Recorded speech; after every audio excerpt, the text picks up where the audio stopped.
আসসালামু আলাইকুম, শুভ সকাল।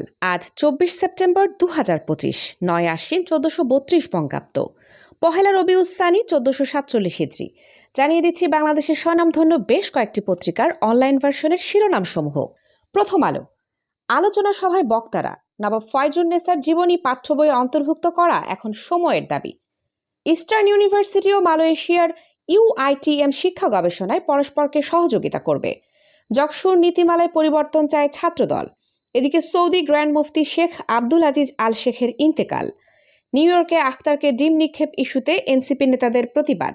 আরও কিছু উল্লেখযোগ্য শিরোনাম হচ্ছে: যুক্তরাষ্ট্রের আইনে ডিম ছোড়া কি অপরাধ, বাংলাদেশের শাস্তি কি?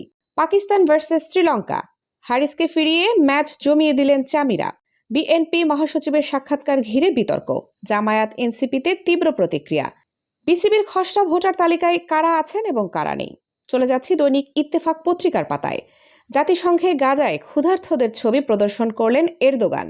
এবছর আর কয়টি ছুটি পাচ্ছেন সরকারি চাকরিজীবীরা, তা জানা যাবে। ইউক্রেন যুদ্ধের প্রধান অর্থদাতা চীন, ভারত, জাতিসংঘে বলেছেন ট্রাম্প। নিউ ইয়র্কে বিএনপি এনসিপি নেতাদের উপর হামলা, অন্তর্বর্তী সরকারের নিন্দা। লন্ডনে শরিয়া আইন জারি করতে চান মেয়র সাদিক খান, অভিযোগ ট্রাম্পের। এদিকে জাতিসংঘ সাধারণ পরিষদের উদ্বোধনী অধিবেশনে যোগ দিলেন প্রধান উপদেষ্টা। কক্সবাজারে সেই পাহাড়ের আস্তানা থেকে আরও ৫ জনকে গ্রেফতার করা হয়েছে। আখতারের ওপর হামলা, নিউ ইয়র্কে কনসাল জেনারেলের পদত্যাগ চাই এনসিপি। চলে যাচ্ছি যুগান্তর পত্রিকার পাতায়। ফেব্রুয়ারিতে নির্বাচনের জন্য দেশ সম্পূর্ণ প্রস্তুত, বলেছেন প্রধান উপদেষ্টা। রাইস ব্র্যান্ড তেল রপ্তানির অনুমতি দিল সরকার। সাবেক ভূমিমন্ত্রী সাইফুজ্জামান ও তার স্ত্রীর বিরুদ্ধে দুদকের ২ মামলা। গ্যাসের মূল্যহার পুনর্নির্ধারণের প্রস্তাব নিয়ে গণশুনানি ৬ অক্টোবর। এবছর আর কয়টি ছুটি পাবে সরকারি চাকরিজীবীরা? ডিবির আইফোন আত্মসাৎ কাণ্ড। যুগান্তরের সংবাদ প্রকাশের পর সরিয়ে দেওয়া হলো ডিসি ইলিয়াসকে। তথ্য ও সম্প্রচার উপদেষ্টার সঙ্গে ইউনেস্কো বাংলাদেশ প্রতিনিধির সাক্ষাৎ। জাতিসংঘ সাধারণ পরিষদের উদ্বোধনী অধিবেশনে প্রধান উপদেষ্টা। নিউ ইয়র্কে হামলার ঘটনায় সরকারের গভীর দুঃখ প্রকাশ। গণপূর্তের একজনকে চাকরি থেকে অপসারণ। ভারতের গণমাধ্যমকে দেওয়া সাক্ষাৎকার।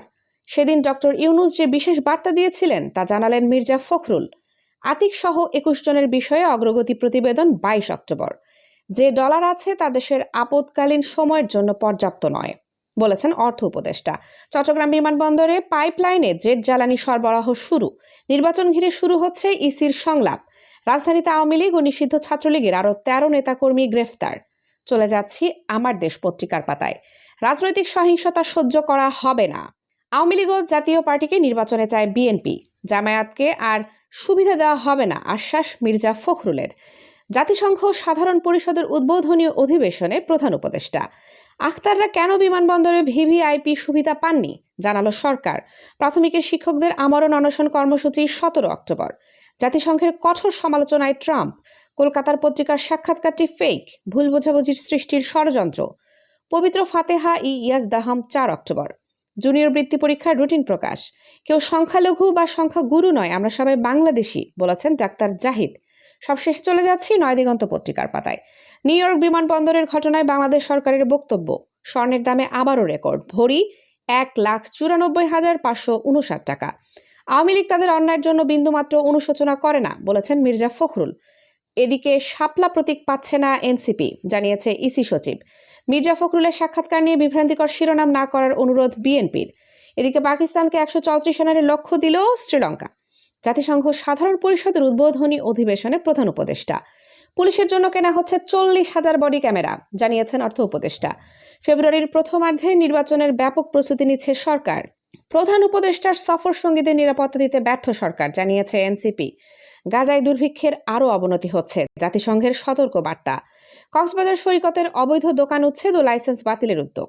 কলকাতায় জীবনেও এমন বৃষ্টি দেখিনি, জানিয়েছেন মেয়র।